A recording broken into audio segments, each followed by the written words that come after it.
Hey, it's Ed Mylett. I just wanted to thank you for being here, and I would ask you to please subscribe to the show. If you just click the subscribe button here, I would really appreciate it. It helps the show grow so we can get even more successful guests on the program to help you. At the same time, if you're subscribed, you're going to get access to the programs before anybody else in the world gets access to them.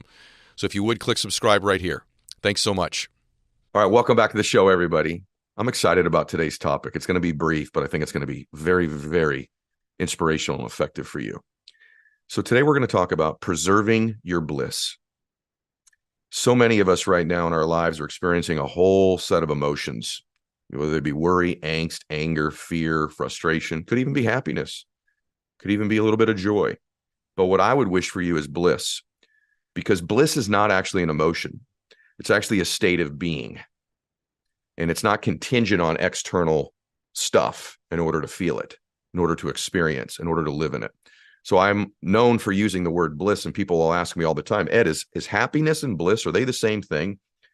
And they're really not, because happiness in most cases is a temporary state, and it's based on external circumstances. In other words, when things line up, I can give myself the gift of feeling this emotion of happiness. For most people, that's true, and it's fleeting.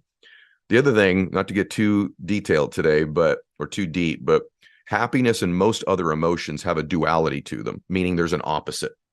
So happy, sad, right? Angry, peace, whatever that might be. And so most emotions, bondage, freedom, most of these emotions have a duality to them and they're temporary. Whereas bliss, if you can protect it, is just a state of being. And when you're in a blissful state, you may feel other emotions, but the overriding condition of your life is that of blissfulness.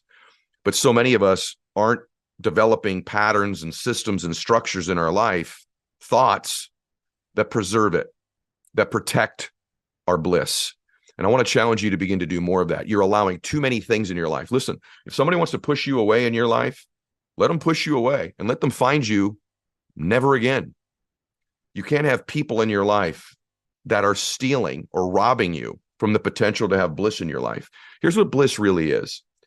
I wrote this down. I said, it's a state of quiet, of inner joy, of perfect happiness. This is actually a definition. Bliss is a state of transcendence and oneness.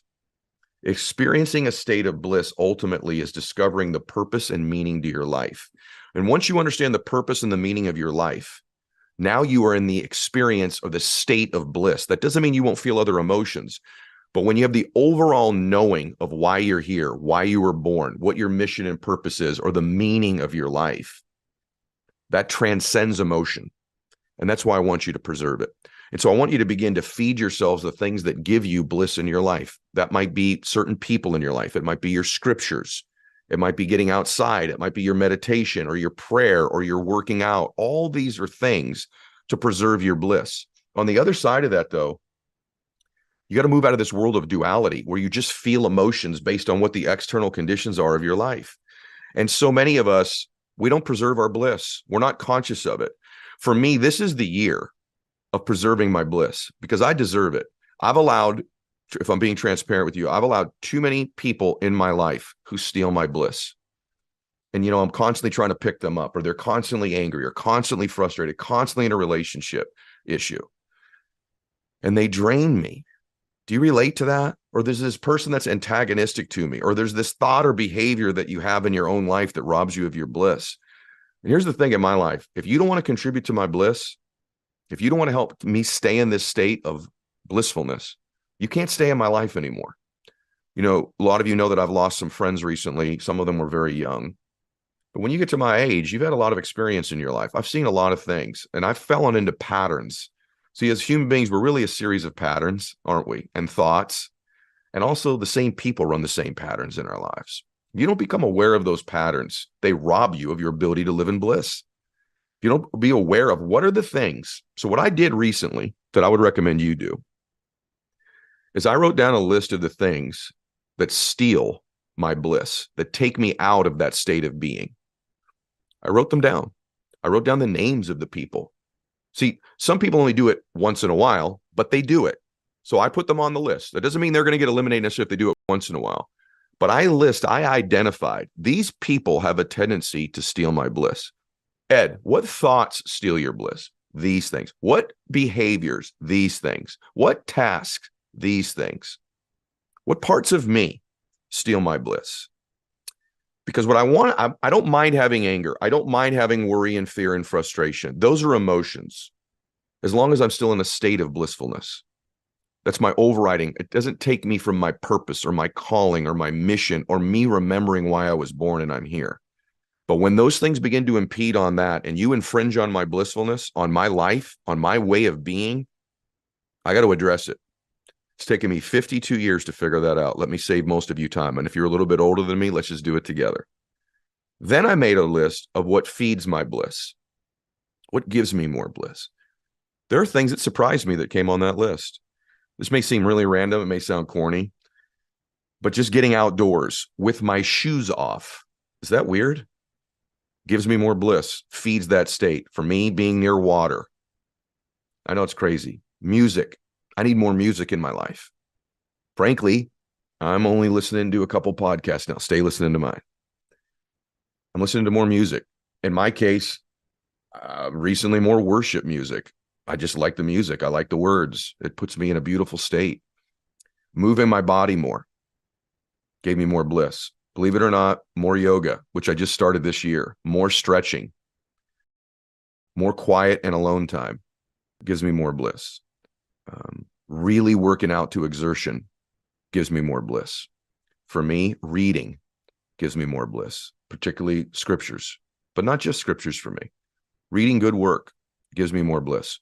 You know what I like? I like a great movie.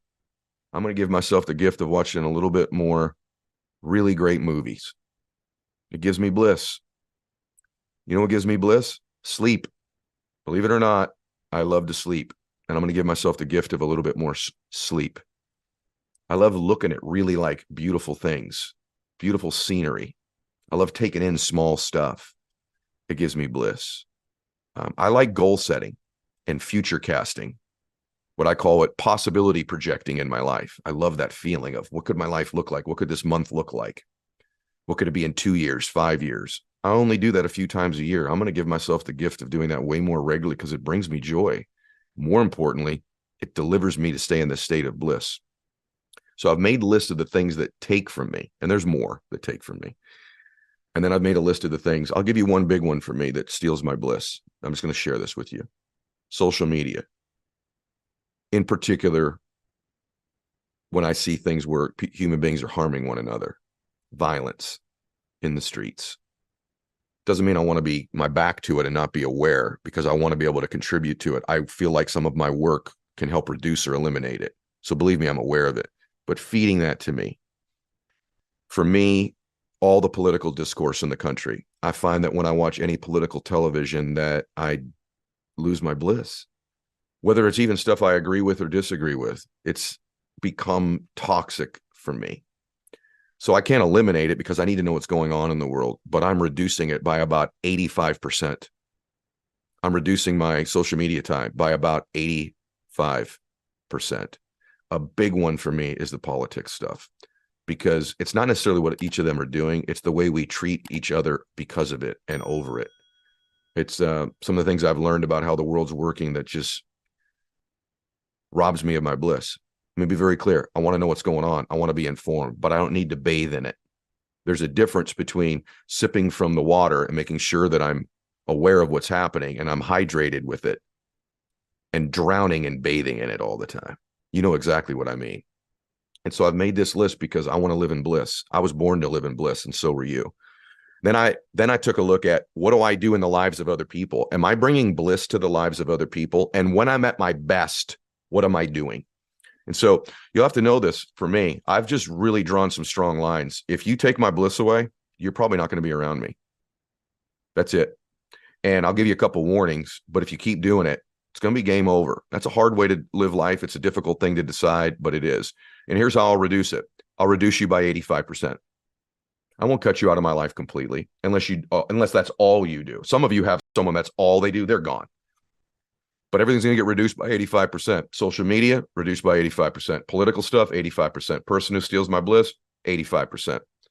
because I'm not going to eliminate all of it, because I think if you just had the perfect environment around you all the time, I don't know that that's a real test of whether you're truly blissful. Life is supposed to have problems and stressors and anxieties and things we overcome, because those are the things that cause us to grow. But I've become somebody, like many of you have, where I live in that world 85% of the time. And the other thing I do that delivers tremendous bliss to me, maybe the biggest one, is when I'm in the service of other people, when I'm loving and serving and contributing to other people. You put me on a stage for an hour when I'm speaking, whether there's 30 people in the room or 60,000 people, I'm blissful because I'm making a difference. At least my intentions are to make a difference. And so I love doing that. I love doing what I'm doing right now with you. I feel like I'm making a difference. I love meeting human beings and changing their state and finding their giftedness and pointing that out to them. I feel bliss when I help other people. But I have to tell you, there's a point where you give and give and give and give so much that you forget to care for yourself.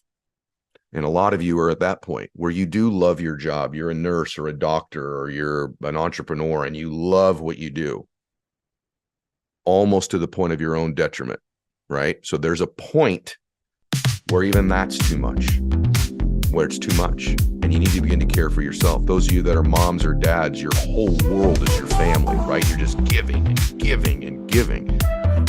You're not getting around to your own bliss. And so you've got to make that list of the things that do that for you. So remember this, bliss is a state of quiet, inner joy, and of perfect happiness. A state of transcendentness and oneness. Experiencing the state of bliss is ultimately discovering the purpose and meaning to your life. Ready? Reach a state of perfect happiness in your life, or bliss, typically, so that you become oblivious of everything else. You become blissed out. And for me, I need that gift once in a while, and I think you do as well. The reason I even did the show today was to point out to you the distinction between emotions and what I think a state of being is. You're going to have different emotions. I think you should have a goal of more of a certain emotion, but I don't think there's necessarily good or bad emotions because of the duality. If you can't experience fear, then you're really not going to know the full benefit of freedom. If you haven't experienced a high level of sadness and despair, you won't be able to have the high degrees of happiness and joy, right? If you haven't been without peace in your life at some point, maybe the appreciation for it won't exist. I think it's okay to have some anxieties and worries from time to time. Not too many, because that's like a sin, right? But I think it's okay to have a few of them, and it's naive to think that you wouldn't, because then the absence of those things when you're at peace and focused is beautiful. I think it's okay to feel lost once in a while in life, where you don't know where you're going, because then when you do have a sense of direction, you feel even more stable and strong and relentless and focused. So I don't think there are good or bad emotions, but there's only one state of being, and bliss is that for me. Bliss is what I think of when someone passes away and their soul goes to heaven. For me, that feels like a state of bliss. It feels like a state of bliss. To me, heaven is bliss. It's a transcendence of the environment, and I want that for you. And so I want you to begin to just today ask yourself this: who are the people that bring the most bliss into my life? Who are the people that rob me of it? What are the things I do that bring me the most bliss? What are the things that take it from me? Right? What are the thoughts I have that rob me of bliss? What are the thoughts I have that bring me bliss? And I listen to you for a bunch of simple ones for me. Isn't that crazy to think that like goal setting and vision casting and possibility projecting brings me bliss? But it does. This difference between giving myself a little bit more music in my life and a little bit less talk in my life. Oddly, a little bit more silence alone brings me tremendous bliss than a bunch of noise. One thing I've realized about myself is that, like, I don't like noisy environments. Crazy, Ed, you speak to thousands and thousands of people. But when I'm in a noisy environment, my bliss is reduced tremendously. Even in a restaurant, I'll give you, it drives friends of mine crazy, but I don't like noisy restaurants. I don't like it. I think it's probably because, in all candor, I grew up in a very noisy home when my dad was on one of his things and yelling. So I don't like noise. I've never liked noise. Maybe some of you can relate to that. I don't like noise when I eat. I don't like noise around me. I'm sure that's some sort of pattern and conditioning. So I try to avoid as many noisy and crowded environments as I can. And I like quiet. It brings me bliss. That's a subtle distinction, but it's important because you go, well, yeah, that's obvious. Okay. So are you intentional about making sure you get more quiet? Are you intentional about avoiding those things that take your bliss away? If I'm going to go all the way out to eat a meal, I'd like to be in a blissful state when I eat it. Number one, I want to enjoy it and have joy and happiness and laughter during that meal. I also want to digest my food well and enjoy it. And I know even if the food's better in a noisy restaurant, I'd enjoy a more quiet place. This is just me. I'm not saying this is for you. I'd enjoy a more quiet. Some people say, I'm the opposite, man. The more people that are around, the more it's buzzing, the more I feel at home and blissful. I'm the life of the party, or I like being in the party. I like being in the mix. I like the energy. Great. That's just not me. It's to know oneself, right? I'm not saying what my things are. I'm just telling you, I finally in my life have identified what those things are. And today's show is about you identifying what they are for you. And if someone's in your life robbing you of your bliss, man, there's nothing worth keeping them around. If they do it all the time, they're gone. If they do it some of the time, reduce it by 85%. Just get back to their text a little later. This sounds nuts, but like, you train people how you're going to communicate, right? And so in my life, if it's one of these bliss stealers, one of the things I've done is they don't hear from me for a day or two. Whereas I used to reply right away. I'm going to solve their problem. I'm going to get right in. Now I'm sucked into their vortex of all this crap. No, I'm going to wait. I'm going to get my quiet time. I'm going to listen to music. I'm going to work out. I'm going to nurture myself. 15%, I'll get into their world and help them. Then bam, back to what I need to be doing to protect my bliss. You were born to experience bliss. I have another podcast called Blissful Dissatisfaction that you may want to take a look at or listen to, because I think that can show you how you can be simultaneously driven and dissatisfied and still live in a state of bliss. Because there's a difference between dissatisfaction, right, and unhappiness. There's a total difference. And I talk about that. So for today, protect your bliss, preserve your bliss. I know it'll go a long way for so many of you. I can feel, I hope, you sharing this with someone.